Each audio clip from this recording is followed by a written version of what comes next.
Nu gaan we beginnen met wat ik eigenlijk de vorige keer al zei. Vorige keer heb ik een soulmate reading gedaan met de Lenormand kaarten. En ik ga er nu een doen met de nalatenschap van de Tarot der Goden. Dat is Emerald Lotus Divination, Manifesting a Soulmate. Goed, nou ja, ga manifesteren een leuke liefde, om het zo maar te zeggen. Nou, ik doe het even met de kaart rechtop. Er zijn heel veel tarot, of heel veel tarot, die leggen ook met de kaart andersom. Als je dat wil doen, doe het vooral. Wassen en andersom trekken, tuurlijk. Gewoon doen. Want dat is een verrijking van het tarotspel. Nou, vraag 1. Weer dezelfde vraag natuurlijk. Kaart 1, die laat mij zien hoe ik een soulmate kan manifesteren in mijn leven. Nou, ik ga weer focussen op de kaarten. En dat zegt staven 3. Het is heel makkelijk. Hij zegt wat je je hebt voorgesteld en wat je hebt gecreëerd met je intentie, met de manifestatie, is nu naar je onderweg. Wow. Precies hetzelfde als de vorige kaarten, als de Lenormand. Dat zal je ook vaak zien. Stel je voor dat je denkt van nou oké, leuke kaart, mooi, gezellig, leuke Lenormand legging met de soulmate reading, maar ik weet het niet. Nou, dan leg je dus vaak, dan kan je ook gewoon tarot gaan leggen daarna. En dan zal je zien, het komt hetzelfde uit. Gaan we verder met kaart nummer 2. Hoe kan ik via vibraties deze persoon in mijn leven denken? Precies hetzelfde als die kaart weer, hè?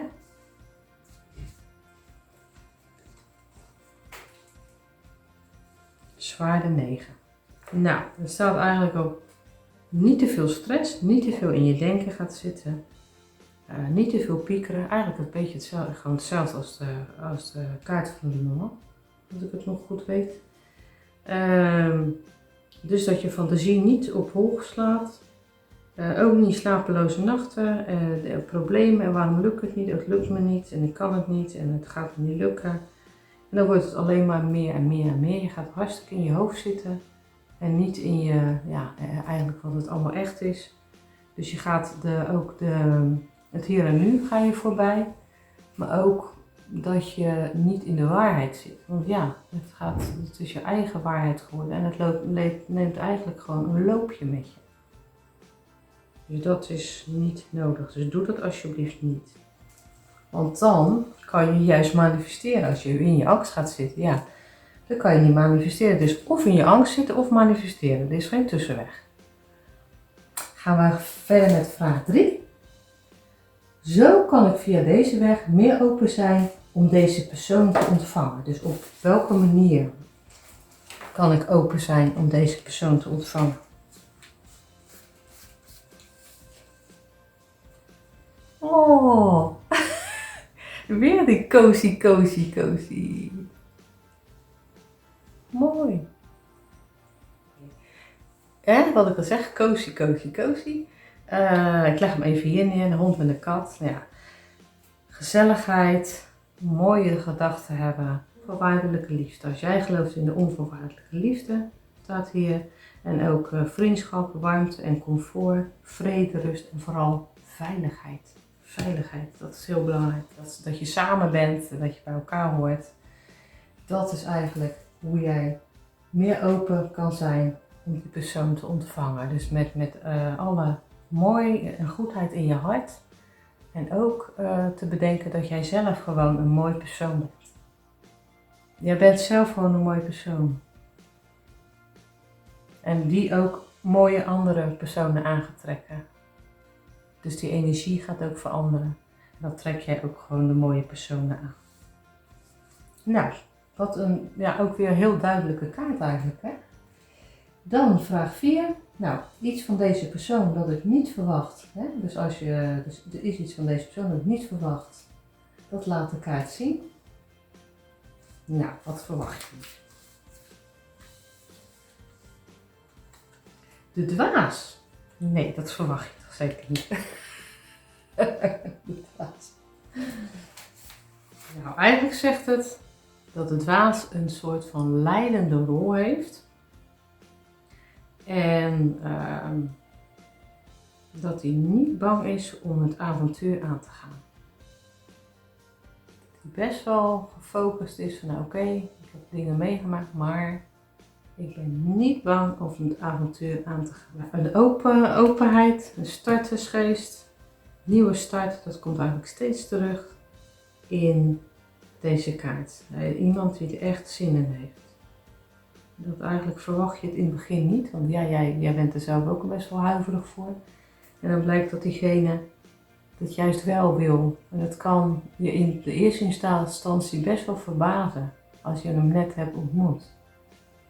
Ik heb het over dat je hem net hebt ontmoet, ja, dat verbaast het je eigenlijk wel. Maar het staat echt. Het is natuurlijk wel weer een voorbeeldlegging, maar toch. Vraag 5. Vraag 5.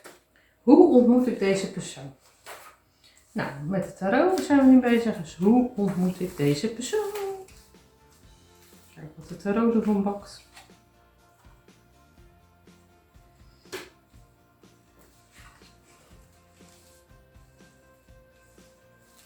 Oké, als je aan het eigenlijk te maken met als je een soort aan het rusten bent, zwaarde 4. Eigenlijk zegt het, zodra je in je leven die rust vindt, maar dan echte rust, dus het verleden in wat je hebt meegemaakt qua relaties, dat heb je echt achter je gelaten. Daar ben je echt vanaf. In die zin dat je het ook echt geestelijk vanaf bent.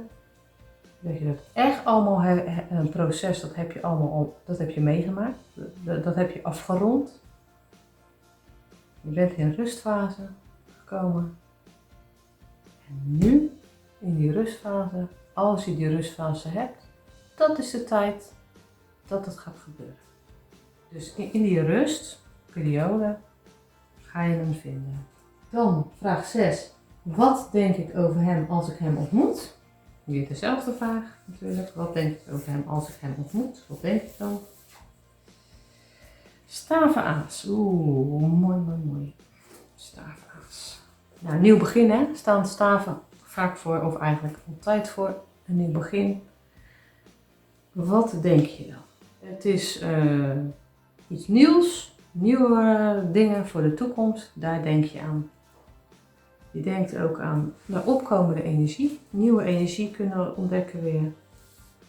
En mogelijkheden waar je een keuze uit kan maken. Inspiratie, hou vast, vertrouwen weer hebben, levende energie en handvatten ook weer kunnen tot je nemen. Dus eigenlijk ben je best wel positief over dat je hem hebt ontmoet. Of hij geeft je gewoon een supergoed gevoel. Dan vraag 7. Hoe weet ik zeker dat deze persoon mijn soulmate is? Oké, of in ieder geval, hoe weet ik dat dit echt degene is die bij me past? De zwaarde 2 komt dan tevoorschijn. Ik vind het zijn echt zulke mooie kaarten om te zien. Het is echt met liefde getekend, dat zie je ook. Zwaarde 2 zegt dat je in balans bent, in balans bent. Mogelijke conflicten zijn vermeden en er is een compromis bereikt. Ik denk vooral voor jezelf uit je eigen hart. Veel rustiger gevoel heb je gekregen. Het past beter bij de evenwicht en gelijkmoedigheid. Dus echt, nou ja, dat is dus echt als je hem ziet. Dan weet je gewoon, dan voel je gewoon dit is mijn soulmate. Of die aantrekkingskracht, dit is degene om wie het gaat. Hoe kan ik de wet van de aantrekkingskracht beter begrijpen? Oké, ook weer een zwaarde 3, met een hartje. Nou, de wet van de aantrekkingskracht kan je het beste begrijpen door je verdriet heen te zijn gegaan. Ook om je pijn en verdriet die je hebt gehad te erkennen, te begrijpen, de pijnlijke waarheid te ontdekken en onder ogen te zien. En dat je eigenlijk je leven door je processen gaat en bent gegaan. Maar jij kan weer openstaan voor een dosis zelfliefde en vertrouwen. En ook dat er ook echt wel echt mannen bestaan die het beste met je voor hebben. Nou, en dat is het belangrijkste. En dat heeft te maken met die manifestatie en de wet van de aantrekkingskracht beter begrijpen. Dus de wet van de aantrekkingskracht zegt alleen maar Geen angst en geen verdriet. Laat dat niet in je hart komen. Geen angst, geen verdriet. Als je manifesteert, doe dat dan niet vanuit angst of vanuit verdriet. Want dan kan er geen manifestatie komen. Nou, hoe duidelijk is het? Gaan we kijken van een mooie boodschap voor de soulmate. Jij kan het met elk soort deck doen die je hebt. Je gaat weer invoelen welke kant je moet zijn. Hier aan deze kant zijn. En dan deze kaart. De flamingo. Je geeft misschien gehoor aan wat er eerder is gebeurd en maakt plannen voor de toekomst. Maar biedt geen weerstand aan de roep van de flamingo om op dit moment volledig in het nu te zijn. Wees in het nu. Eckhart Tolle zegt het ook. Wees in het nu.